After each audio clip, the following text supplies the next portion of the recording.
বাপ রে বাপ রে বাপ রে বাপ, কি ঝামেলা। মা ভূতেশ্বরীর পুজো বলে কথা। ও তুমি যতই ঢাক পেটাও বাবা, দেবতাদের টলানো মুশকিল।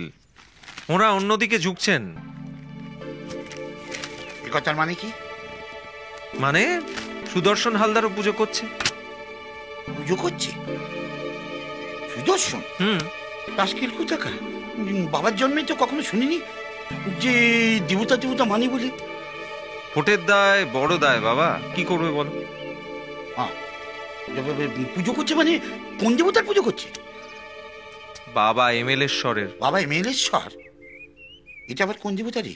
তোমার যেমন ভোটেশ্বরী দেবী, সুদর্শন হালদারের তেমন এমএলএশ্বর। তোমার ওই ভোটেশ্বরী দেবী তার স্বামী। বাবার সঙ্গে ইয়ার্কি মারবি না বলে দিলাম। যা বাবা, ইয়ার কি মারলাম কোথায়? আমি যা জানি তাই তো তোমায় বলবো। আর তাছাড়া তুমি তো জানো, মেয়েদের থেকে পুরুষদের শক্তি একটু বেশি হয়। আবার ফের ফালতু কথা বলছিস? এক মিনিট।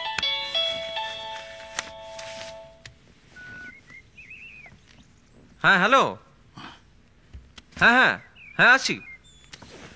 হ্যাঁ হ্যাঁ ঠিক আছে ঠিক আছে ঠিক আছে। হ্যাঁ হ্যাঁ। রাজকেল কোথাকার? এটা বিভীষণ, এটা ঘরের সত্য বিভীষণ। কাঠ ধরে বের করে দিতে হয়। কি হলো কি? আবার কাকে খাট ধরে দূর করবে?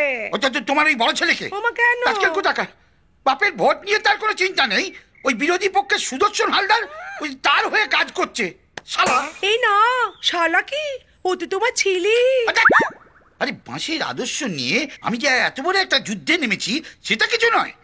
যার ধারে স্লোগান, এ বাঁশ আপনার নিজের বাঁশ, নিজের বাঁশ নিজে নিন, বাঁশ চিহ্নে ভোট দিন, সেটা কিছু নয়। আমি ঠিক বুঝতে পারছি না, ও তো ওই রকমই। ওকে তুমি কেন ধরো ধর্তব্যের মতো? আয় দেখ, আমি একটা কথা বল, ভালো করে বোঝ। ওই একখানি ভোট ধরো পেলি না, ধরো তুমি একখানি ভোট পেলে না, তাতে কি হবে? বলে একখানি ভোট না পেলে তোমার কি মন্ত্রী হওয়া আটকাবে? কেউ আটকাতে পারবে না, তবে কোনো শালা আটকাতে পারবে না, এই আমি তোমাকে বলে দিলাম। না তবে মাধুরী, কি হলো? বসো, একটা কথা আমাকে বলো তো, আচ্ছা দেবতাদের শক্তি বেশি না দেবীর শক্তি বেশি? এই দেখো, এটাকে বল। জীব ভাঙতে চোখে? ও, এই তো মা কালী। তাহলে তার পায়ের নিচে কি? শিব, শিব ঠাকুর। হ্যালো, এই তো। আচ্ছা দেখো,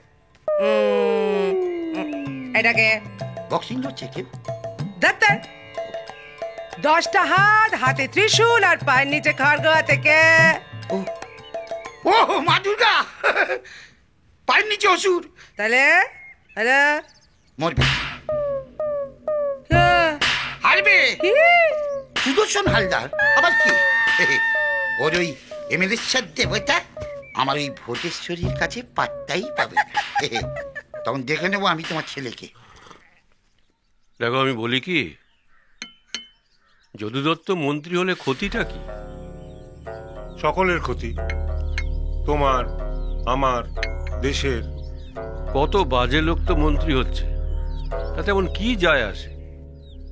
টাকা দিচ্ছে, ভোট দিয়ে আসছে, টাকার বিনিময়ে ভোট দিচ্ছে। তোমাকে টাকা দিলে তুমিও ভোট দিয়ে আসবে। আমি? হ্যাঁ তুমি। এতদিনে তুমি আমাকে এই চিনলে? আজ তাহলে আমরা উঠি। না না না, বসুন বসুন বসুন। দেখো, যদু আমার ছেলেবেলার বন্ধু, মানে ছিল।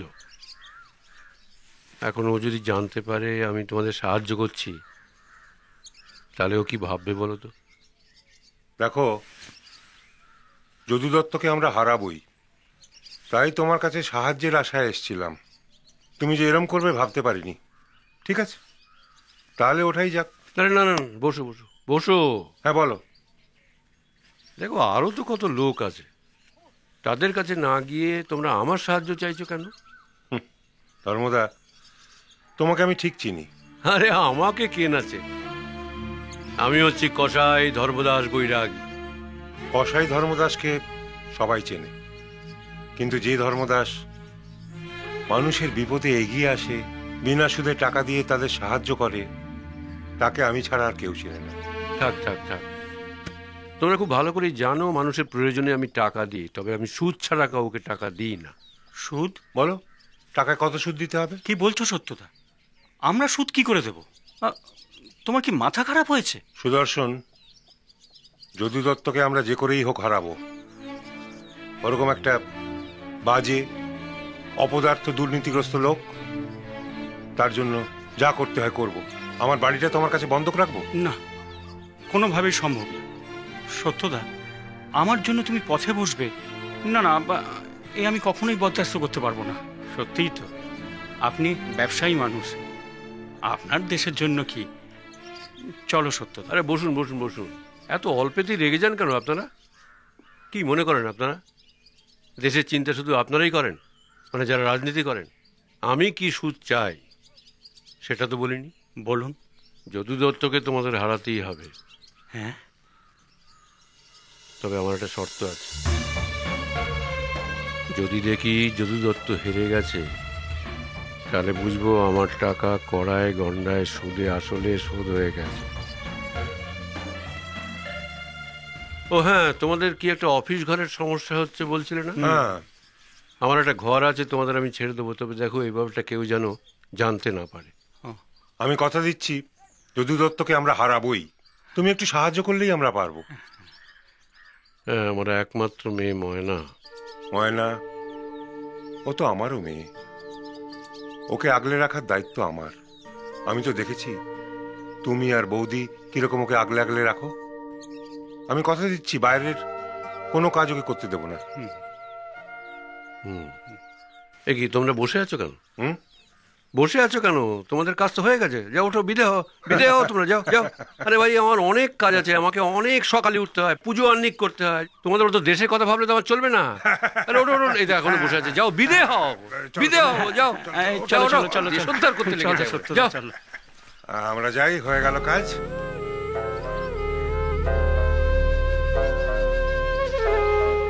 এমন আরো অনেক ভিডিও দেখতে এই চ্যানেলটি সাবস্ক্রাইব করে নিন এবং পাশের বেল আইকনটি প্রেস করে দিন।